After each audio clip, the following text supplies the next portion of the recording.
새로운 시즌에 새로운 주제로 만나 뵙게 돼서 기쁘고 감사한 마음입니다. 모두 평안하셨죠? 남은순입니다.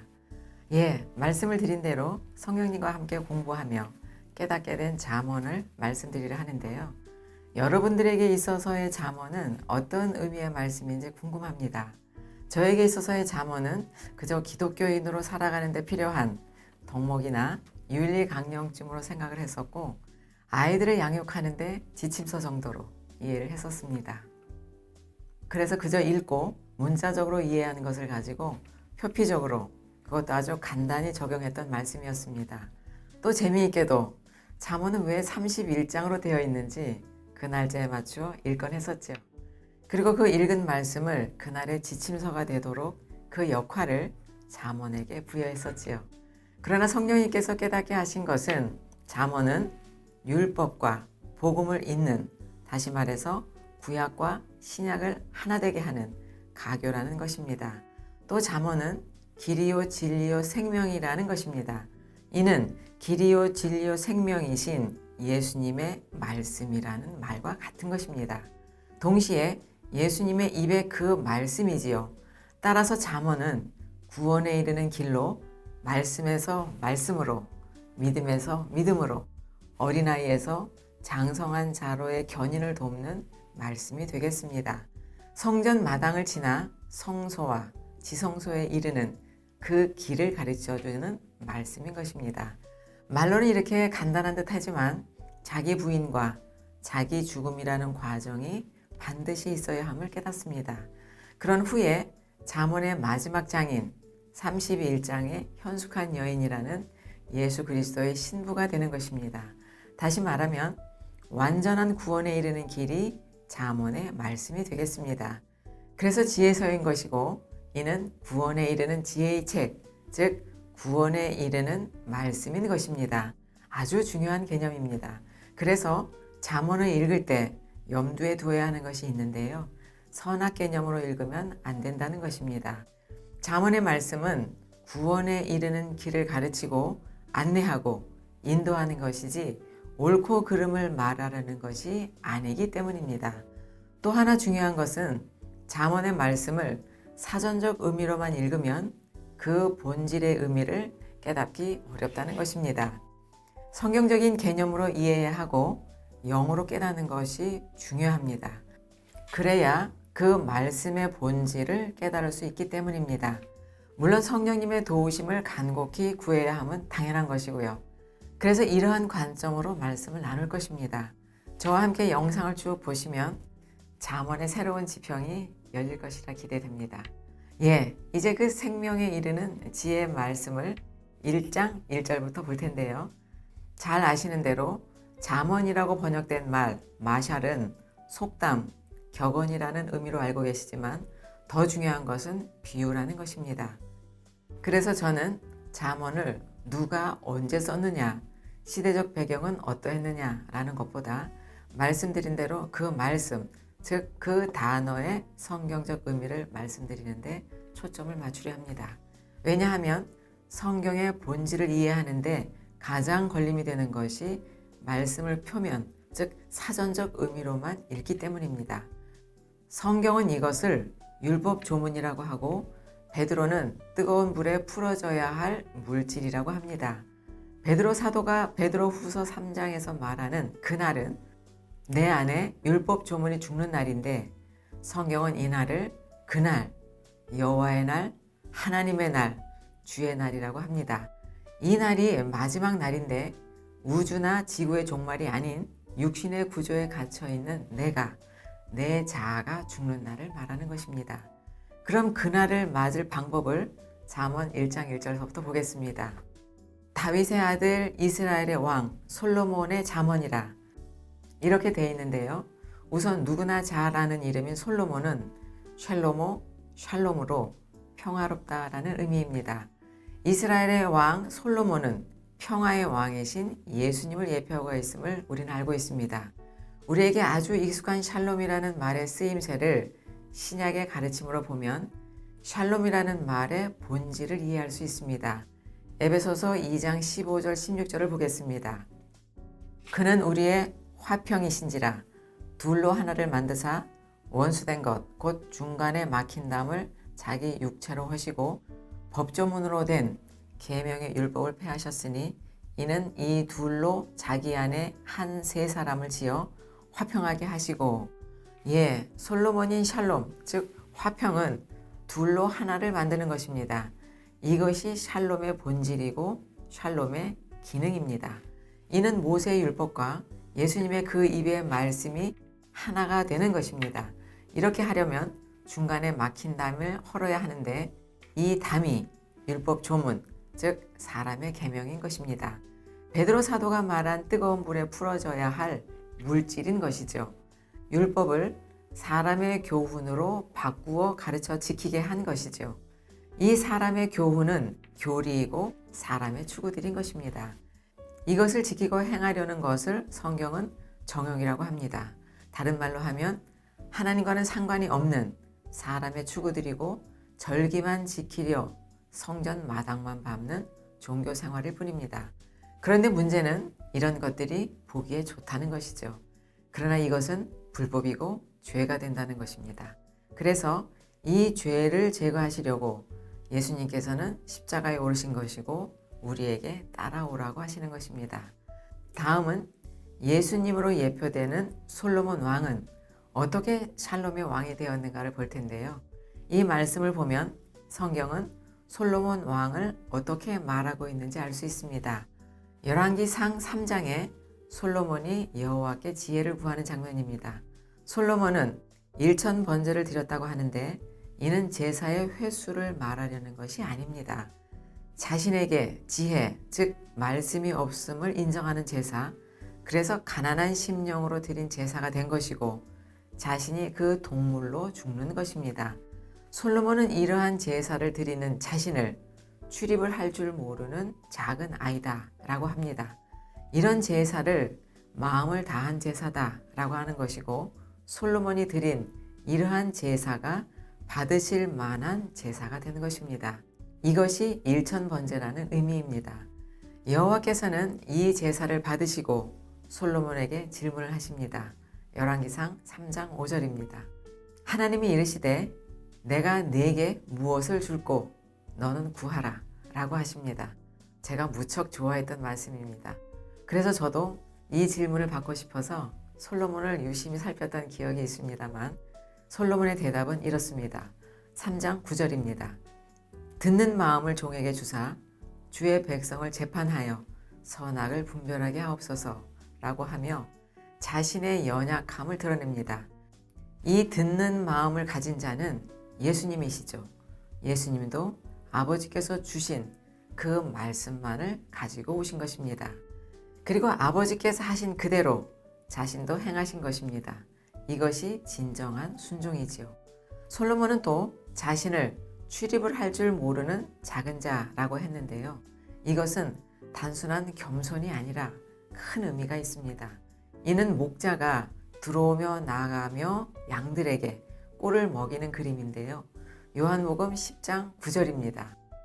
내가 문이니 누구든지 나로 말미암아 들어가면 구원을 받고 또는 들어가며 나오며 꼴을 얻느니라. 시편 23편도 보겠습니다. 여호와는 나의 목자시니 내게 부족함이 없으리로다. 그가 나를 푸른 풀밭에 놓이시며 쉴 만한 물가로 인도하시는도다. 내 영혼을 소생시키시고 자기의 이름을 위하여 의의 길로 인도하시는도다. 이렇게 하는 것이 출입하는 목자입니다. 목자의 역할이지요. 솔로몬은 자신에게 이렇게 할 능력이 없다는 것을 고백한 것이고 여호와께서는 이것을 기뻐 받으신 것입니다. 그러면 이러한 목자가 없으면 어떻게 되는지도 보겠습니다. 에스겔서 34장 5절입니다. 목자가 없으므로 그것들이 흩어지고 흩어져서 모든 들짐승의 밥이 되었도다. 이스라엘 백성이 이러한 상황이라는 것입니다. 이렇게 해서 1절에 솔로몬이라는 이름의 의미와 그가 가진 일인 참된 목자의 성경적인 의미를 말씀드렸습니다. 우리는 잠언에서 이러한 목자를 만나야 하고 잠언은 또 이러한 역할을 우리에게 할 것입니다. 이 목자를 따라가는 것이 길이요 진리요 생명이신 예수님을 따라가는 것이 되기 때문입니다. 그래서 그분이 주시는 꼴을 먹고 우리도 목자가 되어야 하기 때문입니다. 그래서 예수님께서는 이를 마태복음 28장에서 모든 민족을 제자로 삼아 아버지와 아들의 이름으로 세례를 베풀고 내가 너희에게 분부한 모든 것을 가르쳐 지키게 하라 라고 하신 것입니다. 예, 그럼 잠언 1장 2절을 보겠습니다. 이는 지혜와 훈계를 알게 하며 명철의 말씀을 깨닫게 하며 인데요. 솔로몬의 잠언인 예수님의 말씀을 그 영으로 깨닫는 것을 말합니다. 지혜와 훈계가 사전적인 의미가 아닌 말씀이므로 지혜와 훈계를 아는 것이 명철의 말씀을 깨닫는 것이 됩니다. 명철이라는 말과 말씀을 깨닫는다는 것은 원어의 그 어근이 같은데요. 명철이라는 의미와 깨닫는다라는 의미 외에 안식을 갖다라는 특이한 의미도 있습니다. 이것을 연결해서 이해를 해보면 잠언의 말씀은 안식에 이르게 하는 지혜의 말씀이다 라는 의미가 됨을 알 수 있습니다. 또 3절은 2절에서 말한 지혜와 훈계가 무엇인지 더 풀어서 말씀해 주시는 것입니다. 그래서 그 단어 하나하나를 살필 필요가 있습니다. 말씀은 지혜롭게, 공의롭게, 정의롭게 행할 일에 대하여 훈계를 받으며입니다. 먼저 지혜롭다는 말이 쓰인 것을 보면 창세기 48장 14절인데 이삭이 자신의 손자들인 므낫세와 에브라임에게 손을 엇바꾸는 것에 사용이 되었습니다. 여기 엇바꾸어 얹었다가 지혜라는 말로 사칼입니다. 그러니까 사람의 생각과는 다른 하나님의 뜻이 행하여지는 것이 지혜라고 가르쳐주고 있는 것입니다. 그러면 이삭은 왜 아들 요셉의 만류에도 불구하고 손자들에게 손을 엇바꾸어 얹었는가라는 것입니다. 이 질문의 대답을 얻으려면 지혜로 번역된 사칼을 추적해 봐야 하는데요. 이 말은 놀랍게도 창세기 3장 6절 뱀이 준 지혜에 사용이 됐습니다. 잘 아시는 내용입니다만 하나님께서 선악을 알게 하는 것으로 먹지 말라고 하셨는데 뱀은 간교한 말로 그것을 먹으면 죽지 않을 뿐만 아니라 하나님과 같이 되어 선악을 알게 될 것이라고 합니다. 뱀의 미혹이지요. 뱀의 이 말을 들은 하와는 남편과 함께 먹게 됩니다. 이 말을 정리를 해보면 율법을 상징하는 선악지식나무로 생명을 얻을 수 있다고 여기게 된 것입니다. 사람의 것으로, 육신의 것으로 영생, 즉 구원을 얻을 수 있다고 믿는 것이지요. 선악지식나무로 생명나무를 대신할 수 있다고 여기게 된 것이죠. 이렇게 뱀이 바꿔놓은 것을 다시 회복하시겠다는 예언적 의미의 행위가 이삭이 자신의 손자들에게 손을 엇바꾸어 얹은 것이었습니다. 이것이 하나님의 지혜인 것입니다. 조금 더 말씀을 드리면 이삭의 예언적 행위는 뱀이 바꿔놓은 것을 다시 바꾸는 것이고 선악지식 나무를 생명나무로 또 므낫세를 에브라임으로 바꾸시겠다는 언약을 감추고 있는 것입니다. 왼손의 아들을 오른손의 아들로 재창조하시겠다는 의미가 되는 것이고요. 나아가 둘이 하나가 되게 하시겠다는 것이죠. 이것을 다른 말로 하면 율법과 복음이 하나 되게 하는 것을 의미합니다. 이해를 돕기 위해 도표로 정리를 해봤는데요. 화면을 잠시 멈추고 보시면 좋겠습니다.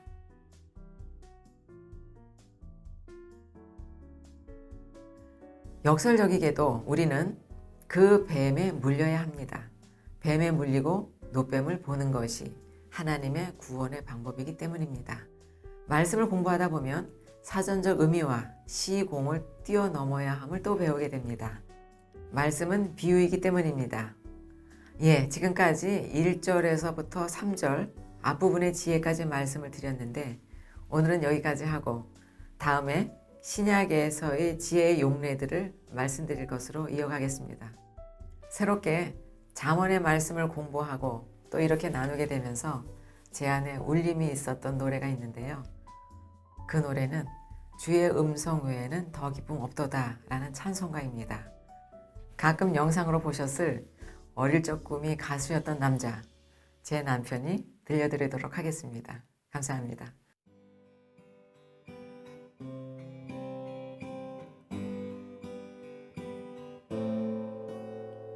주 충성 외에는 더 기쁨 없도다.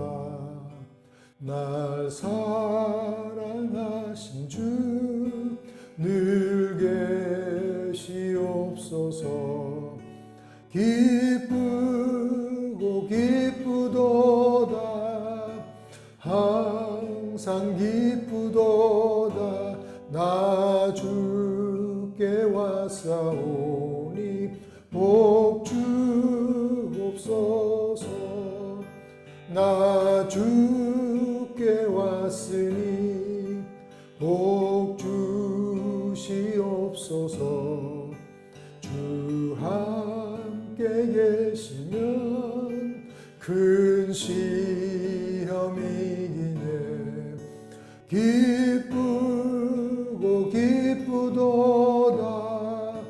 항상 기쁘도다. 나 주께 왔사오니 복 주옵소서. 주 떠나가시면 내 생명 헛되네. 즐겁고 슬플 때 늘 계시옵소서. 기쁘고 기쁘도다. 항상 기쁘도다. 나 주께 왔사오니 복 주옵소서. 그 귀한 언약을 이루어 주시고 주 명령 따를 때 늘 계시옵소서. 기쁘고 기쁘도다. 항상 기쁘도다. 나 주께 왔사오니 복 주옵소서. 기쁘고 기쁘도다. 항상 기쁘도다. 나 주께 왔사오니